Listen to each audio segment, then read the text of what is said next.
מה שהיה יפה, לפני שבוע היא הייתה חולה, דלקת ריאות, והייתה צריכה לקחת אנטיביוטיקה. והדרך היחיד ששכנעתי אותה לשתות את התרופה כי היא לא אוהבת כמו רוב הילדים, אמרתי לה, אם את רוצה להיות בריאה להגיע לגן, צריכה לשתות את האנטיביוטיקה, והיא שתתה את זה כמו, כאילו, בלי שום בעיה.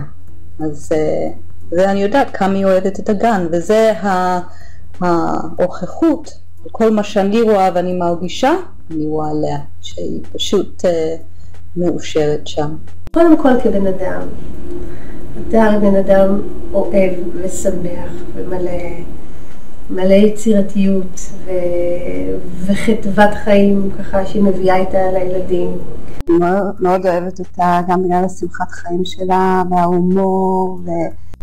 הדר היא מקסימה, אין לי משהו אחר להגיד, היא מאוד מאוד מקצועית, יש לה המון ידע.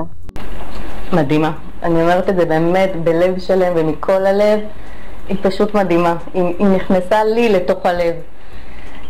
רואים שהיא אוהבת אותם, את הילדים, קודם כל היא באמת אישה נורא רגישה, שזה סופר חשוב בעיניי עם ילדים. ככה אני מרגישה שהיא ממש מרגישה כל ילד, היא רואה את הצרכים הספציפיים של כל אחד, וזה מדהים בעיניי.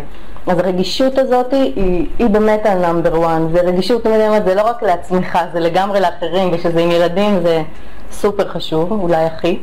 ובאמת, עוד פעם, השילוב הזה שהיא כל כך דידקטית וכל כך חינוכית וכל כך ברמה, היא ממש ברמה גבוהה, שזה לא תמיד מוצאים את זה אצל מטפלות, זאת אומרת יש הרבה חמות וכאלה, אבל זה שהיא גם ברמה, יש מה ללמוד ממנה וזה מדהים. אני מלאת הערכה לאישה הזאת, שנותנת המון מעל ומעבר ככה לזמן הקונבנציונלי. אני מרגישה שהיא מאוד אכפתית וגם משקיעה, אני יכולה להגיד ממש באופן אישי שהיא משקיעה מעבר לשעות הגן, מגיעה ומדברת ומשתפת מה קורה עם הילדים ומספרת, ויש לה גם עצות, אנחנו גם מנהלות שיחות בטלפון, גם מגיעה אלינו הביתה לעשות לנו שיחת הורים כזאת.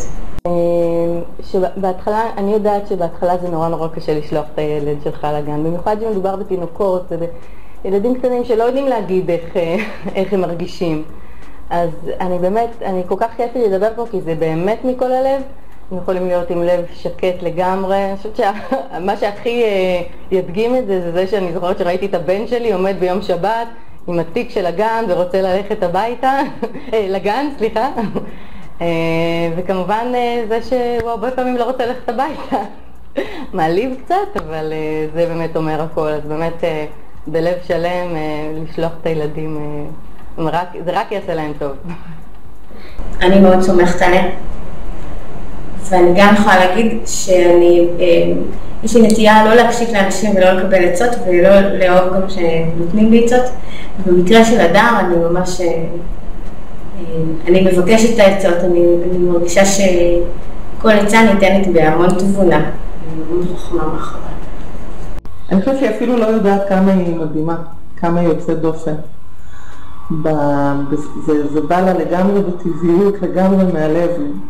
כולה חום ואהבה, אבל לא בצורה נמרחת.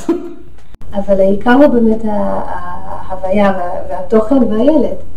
שאם אתם מחפשים מקום שיראו את הילד שלכם, ושיוכלו ללכת איתו בקצב שלו, אם לעשות לו ככה כשצריך, ואם לעשות לו ככה כשצריך, ואם לעשות לו ככה כשצריך, זה נראה לי מקום נפלא. אני זוכרת שהגיעה גיל 4, אמרתי וואלה, הם ממשיכים פה גם בבית ספר. אני מציעה להורים שמחפשים לילדים שלהם מסגרת שהיא אנושית וחמה ונעימה ומאפשרת ומפעילה את הדמיון ועוד הרבה דברים מעבר לזה, להגיע לגן של הדר.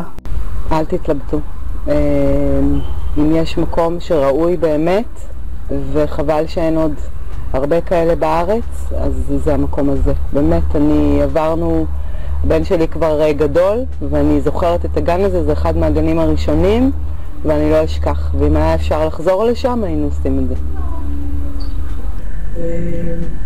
היא פשוט יוצרת להם כל הזמן חוויות חדשות וחוויות מאוד מאוד מהנות. ואני חושבת שזה הרבה, וזה יחד עם האווירה החמה והנעימה של הגן, זה מה שהופך את הגן לחוויה כל כך נעימה בשבילה.